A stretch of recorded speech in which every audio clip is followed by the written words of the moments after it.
Today's class is in honor of a very special soul who passed away yesterday, who's been with us in the Tanya class, the Rambam class, the weekly JLI, and for many,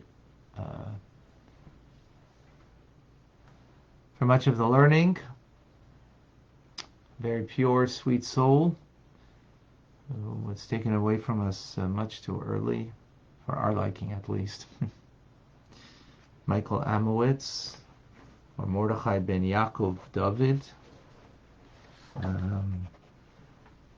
always had a very, I don't know what you call it, purity, a childlike purity, innocence, which was beautiful.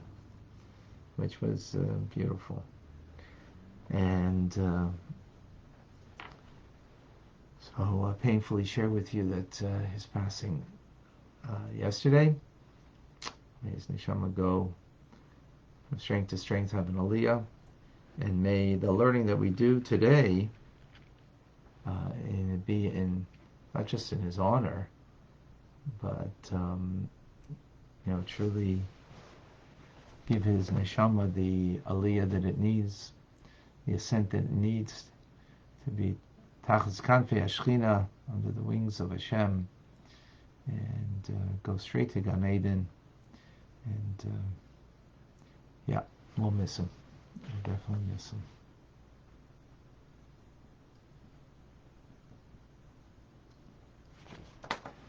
Continue in chapter 39.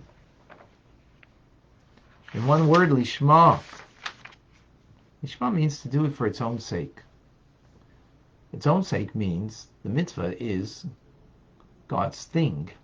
So we do it for Him, right? To connect to Him. And as we've spoken, in that connection there's the body of the connection and the soul of the connection. The soul of the connection means that it's done with intent, mindfulness, and awareness. That's interesting. The concept of mindfulness means you need a mind, right? And once God creates worlds, like the world of Bria, which is a spiritual world, where lofty souls come from, and they're very mindful and have the capacity of souls that come from the world of Bria, they have the capacity of being able to meditate, think about, understand the ways of God, the divine intellect. Divine intellect, not the way it's in the world of Atzilus, because that's beyond, we'll get to that in a moment, but the way it's contracted, that it can now be understood in a mind. So the souls that come from there have the capacity of divine intelligence to get it, to understand.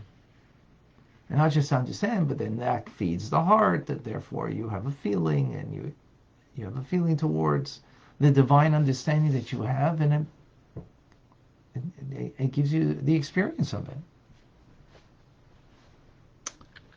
But today we speak about a different kind of soul that comes from the world of Atzilus.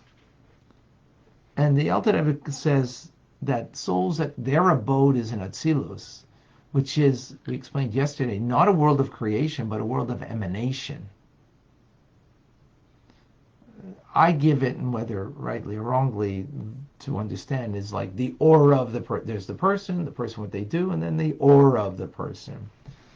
I give that by way of just metaphor to understand that these souls of truly righteous people coming from the world of Atzilus, which is a world that's not created, but an emanation of God.